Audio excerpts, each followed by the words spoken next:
Rahimakumullah. Pak Haidar Nasir pada tanggal 6 Januari yang lalu mengingatkan kita, umat Islam saat ini dijebak dan dipaksa untuk berperilaku antagonis. Islam ini adalah rahmat. Kita dipaksa untuk terjebak dalam suasana emosional yang tidak berkebendungan. Ini kita juga harus hati-hati. Kalau bapak-bapak baca status saya ingin sampaikan di sini biar Bapak ingat beberapa kritikan sosial saya itu waktu itu. Merdu Quran berlanggam Jawa, menari Bali di atas sejadah masjid, perselingkuhan Maulidia dan Natalia. Karena waktu itu Maulid disandingkan dengan peristiwa Natal. Azan berkumandang di misa gereja, itu acara yang ada di timur. Selawat Nabi bersalib kayu, itu ada di Gunung Merapi. Salib, parade salib dibawa dengan Tola al-Badru alaina. Trompet bersarung Al-Quran. Ada salib di dada santri. Panorama aurat di lembaran hijab. Sandal beralas kesucian. Panggang kue berlipat Quran. Aku salah, kau kutangkap. Sebetulnya ini bahasa sindiran. Ini Pak hanya beberapa bulan waktu itu. Dan pada saat itu Pak Haidar Nasir menyatakan, ada upaya untuk menciptakan umat Islam Indonesia mengalami situasi yang antagonis. Selalu bersikap kasar, hal itu terlihat dan terus terjadinya pelecehan simbol agama Islam dengan berbagai modus yang ada. Saudara harus paham itu. Kita dijebak dengan suasana yang sedemikian itu. Padahal itu sama sekali tidak paham sejarah. Saya ingin katakan, Republik ini berdiri karena darah para syuhada. Pak Karno menyatakan, kalau aku mati selimuti aku dengan bendera Muhammadiyah. Tapi karena aku milik Republik, selimuti saja dengan sangsaka merah putih. Dan dia adalah tokoh dan kader Muhammadiyah yang ada di Sumatera waktu itu. Jenderal Sudirman mengatakan, robek-robeklah badanku, potong-potonglah jasadku, tetapi jiwaku dilindungi benteng merah putih. Akan tetapi hidup tetap menuntut bela siapapun lawan yang aku hadapi. Beliau adalah profil seorang guru di Muhammadiyah.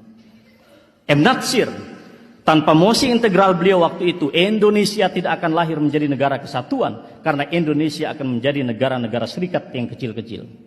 Juanda, tokoh Muhammadiyah, tanpa waktu itu yang disebut dengan deklarasi Juanda, kita tidak akan pernah memiliki kekuasaan laut yang sedemikian luas.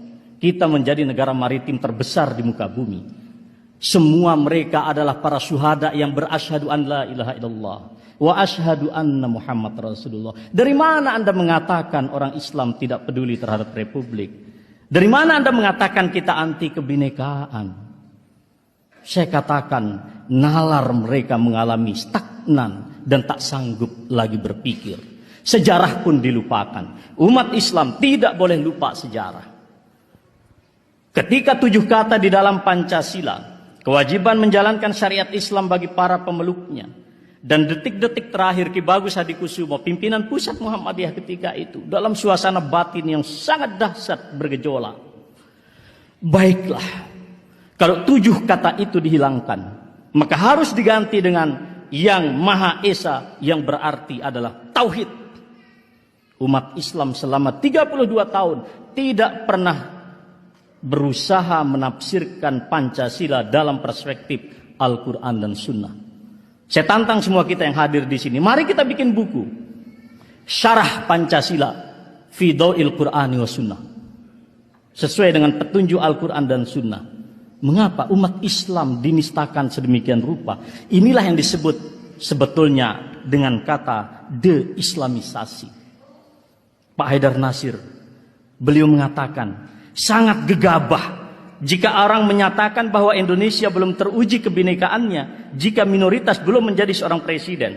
Lebih-lebih ketika ujaran itu diungkapkan dengan nada angkuh, seolah ukuran keindonesiaan ialah kedikdayaan diri dalam singgasana kuasa, sebuah kesombongan yang dapat menjadi duri tajam di tubuh Republik Indonesia.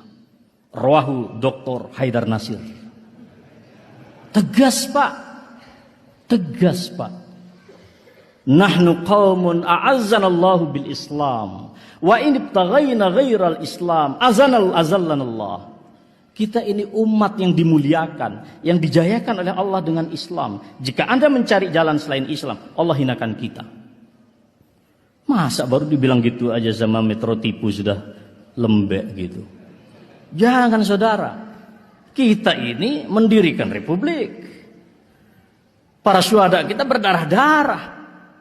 Jangan sampai seperti yang dikhawatirkan oleh Muhammad Natsir ketika itu. Kita menjadi mayoritas serasa minoritas. Berbahaya saudara. Jadi saya bukan memprovokasi, tapi saya ingin sampaikan. Bagi Warma Muhammadiyah saya ingin katakan, pada tahun 2010 resmi diputuskan di dalam Tanfis Muktamar waktu itu. Apa keputusannya? Apa yang disebut dengan Islamophobia. Resmi loh Pak, keputusan itu. Cuman sekarang orang Muhammadiyah baca apa tidak? Muhammadiyah beristihad ketika itu. Apa coba? Itu putusan. Muhammadiyah memandang bahwa Islamophobia merupakan ancaman global yang merusak hakikat peradaban dan keadaban manusia. Bertentangan dengan prinsip-prinsip hak asasi manusia. Serta berbahaya bagi terwujudnya perdamaian dunia. Muhammadiyah menyerukan agar Islamophobia dengan segala bentuk dan manifestasinya yang muncul di sebuah negara harus segera diakhiri. 2010 Muhammadiyah mengatakan itu. 2016 baru diawali Islamophobia dengan cara yang sangat vulgar. Tapi umat harus paham, Islamophobia kata Muhammad Natsir tidak beda dengan deideologisasi Islam pada masa Orde Baru dan deislamisasi pada masa reformasi. Umat Islam dimuat malu dengan Islam sendiri. Anda perhatikan sekarang, negara mana di barat yang mengatakan mereka kampiun daripada hak asasi manusia, tapi mereka berlaku paradoks semuanya itu. Tidak usahlah kau ajarkan Islam bagaimana bertoleransi. Cukuplah kawan-kawan yang mengantarkan para pengantin menjadi saksi atas kebinekaan Republik Indonesia. Bukan kebinekaan yang ada di dalam proposal-proposal yang diajukan ke negara-negara donor. Bukan pula akrobat retorika di dalam seminar-seminar bergengsi internasional. Kebinekaan yang autentik adalah ketika ada orang Katolik menikah, di sini ada jutaan massa yang berkumpul, Anda tulus ikhlas mengantarkannya bukan ke masjid tapi ke katedral, ke gereja. Itulah yang hakiki dan sejati. Bukan kemudian Anda berbusa-busa di forum seminar, Anda katakan kebinekaan ABC. Sudah, saudara-saudara mengatakan itu suruh belajar kebinekaan di masjid ini. Tapi di sini kan mesti banyak para pendengarnya banyak, Anda sampaikan itu. Jadi saudara sekalian, Muhammadiyah sudah mengatakan tidak perlu ada Islamophobia di negeri muslim terbesar ini. Karena watak umatnya juga toleran dan menjadi penyangga utama Indonesia. Ketika terdapat arus aspirasi umat Islam untuk memperoleh hak dan keadilan, sungguh bukanlah primordialisme. Aspirasi itu ekspresi yang wajar, lebih-lebih salurannya demokratis dan konstitusional. Jangan pandang Islam di negeri ini sebagai ancaman keindonesiaan dengan segenap pilarnya, kata Dr. Haidar Nasir. Jelas sekali Pak posisi kita. Saudara sekalian, kita juga menghadapi paradoks kemanusiaan modern. Saya ingin sampaikan, seorang ulama kita Muhammad Abbas Muhammad Al-Aqad mengatakan, dan ini realitas kita saat ini.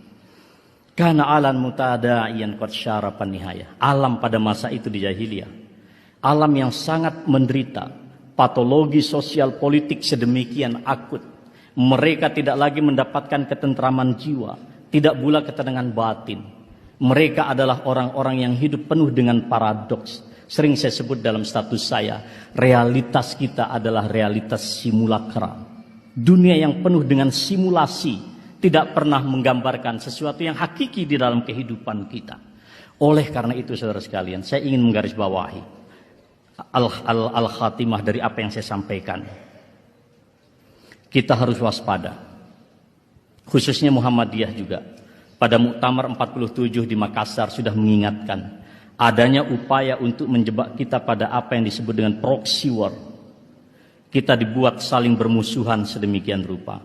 Maka ingin saya sampaikan di sini, dan ini ada Ustadz Bakhtiar Nasir. Saya ingat betul Ustadz, Di detik-detik terakhir waktu itu di Monas, beliau menyatakan 212 adalah